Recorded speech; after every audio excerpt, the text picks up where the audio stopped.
So, day everyone. I had some people begging me to do this vlog. So shout out to you, KLN, Surly Dwarf, Damage Devil, and Lord Zurich. Last night I ran a Castles and Crusades campaign and had a lot of fun. You know, Castles and Crusades is it's a D20 system. It's very similar to D&D. Hello, dear. Only you, the difference being that it has a siege mechanic, and that takes care of a lot of the rules for you. So, in place of a bunch of rules, you've got the siege mechanic, which works quite well for a number of different things. So it's just like a more streamlined, quicker system, I think, than D&D. Anyway, we had a game last night. I was running something called the Umbrage Saga, which is a CNC series of modules, Castles and Crusades. And anyway, in the module, at one point they came across a bridge and they met up with a troll. And this troll, initially when they encountered it, they couldn't destroy it.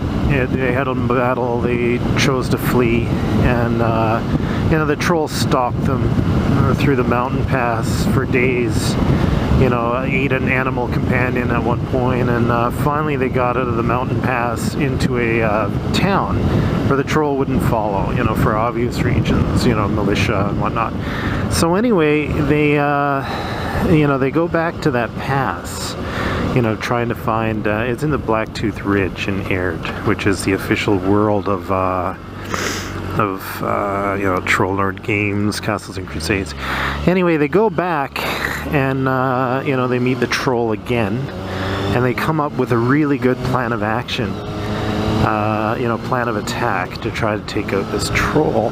So, it involves the assassin, gauging his target, try to assassinate the troll, people firing arrows from a distance, a whole bunch of different things they'd come up with to try to get rid of this troll. And, I thought it was a bird. And, anyway, to make a long story longer, they, did all their stuff, and finally, you've got the dwarf, Surly Dwarf's character, ironically enough, and the dwarf is fighting this troll. He's using his special ability, that he uses to fight giants, so he's harder to hit, and he's going in between the troll's legs and jabbing at its, at his loins and stomach, and, just making a nuisance of himself while people are firing arrows. But all of their rolls on roll 20 were abysmal. Like, the troll was regenerating 4 hit points per round, and these guys were doing like maybe 3 to 5 points of damage to it per round. It was just one of those fluky things. And because of that, eventually the gnome rogue illusionist got into it and came down and tried to get a backstab, and did, fairly okay damage on the backstab, his rogue ability. And then the troll turned around and just grabbed him with 2 20s on a rending attack, bit into his head, and tore his arms from his torso, right? And, literally, he had bits of his flesh in his teeth, and, annihilated the gnome in one move while the dwarf's still battling him. And of course, Giles, the halfling assassin, screams out, no, and rushes into combat as well. And a similar thing happens with the troll. It's just toe-to-toe. It's not going to happen if you're a gnome with 10 hit points or a halfling with whatever, right? It's just, it wasn't their fault. It just, it's just a troll, right? So anyway, the fighter mage who was, shooting arrows from a distance, this guy Reed, Mad Eye, and the dwarf, Kors is the dwarf's name.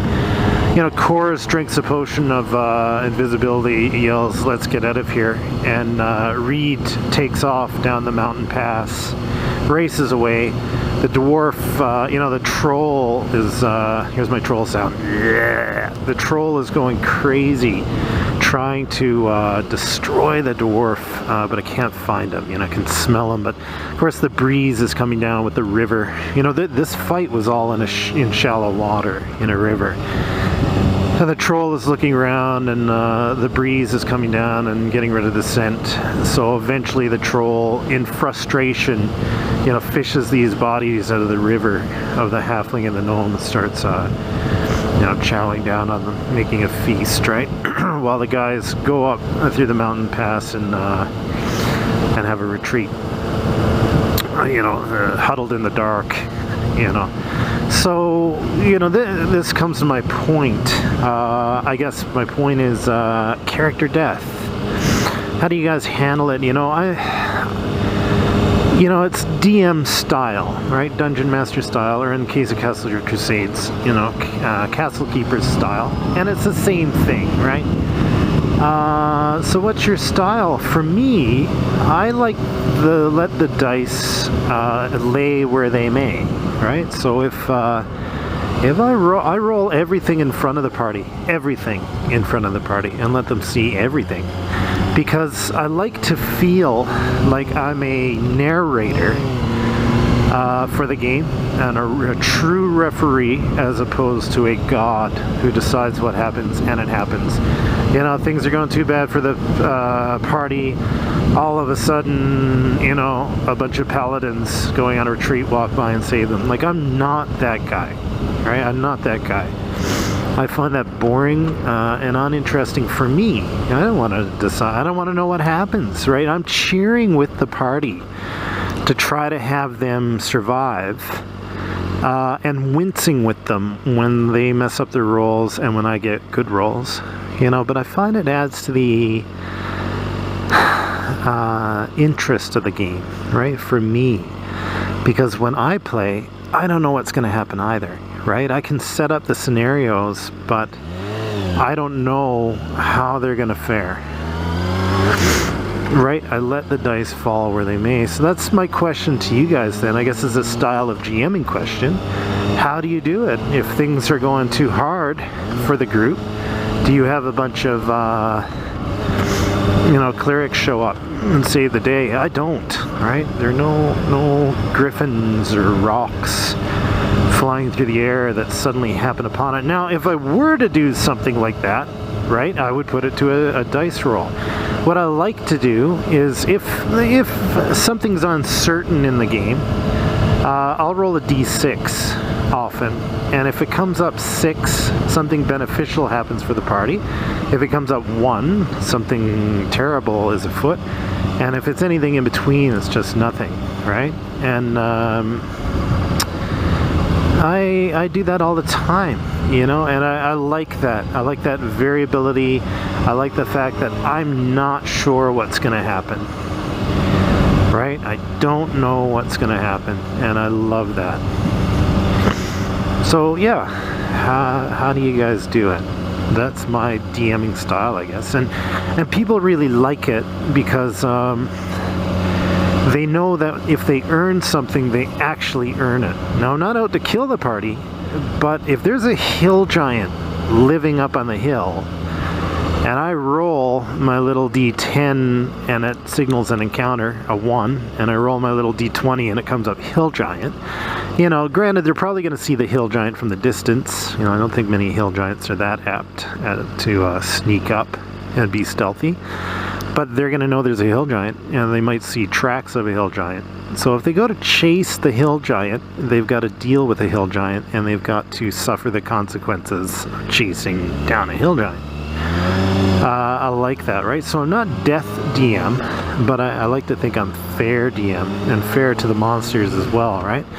And also, if you don't have enough rations packed away in your backpack, and you go on a big voyage and you run out of food or torches, I don't hand wave that stuff, right? If you're packing your torches, you should have your torches, right? If you're going off and you don't pack enough food and you have to turn around and go back to town after a week, well, you should have packed more fuel, right? Or you should have brought a mule. And you know, I think the players who are under my DMing always enjoy it. You know, they're always enjoy it. And I get some really good accolade from people with regard to that. So, you know, they love it. And even the guys who died last night, you know, although it wasn't fun to die, they were all saying how much fun the game was. And especially, I'm very descriptive too, right? Very descriptive in my games, so you know, the guys really like to see that troll, and you know, the description of the deaths, and the combat was really good. You know, blood pouring down its legs and loins from the dead gnome into the water, right? So they love that, you know. Yeah, so I don't know what your thoughts are. I think Gary Gygax had a bit of a different style of GMing, and I think he was more apt to change things on a whim, you know, for what he felt was the good of the story. And you know, I'll change maybe something I've written, but not mid-combat. You know what I mean? Like, if it's there, it's there. They'll find out it's there, and you know, that's it. I mean, you know, there are rumors of a dragon in the hills, and you don't want to fight a dragon. Well, you probably don't want to go up there, right? So anyway, if you have any thoughts of that or enjoy this vlog, please subscribe. If you don't, you won't get notified when I put up new vlogs. You'll miss all the cool role-playing stuff. Okay, so take care and have a good one.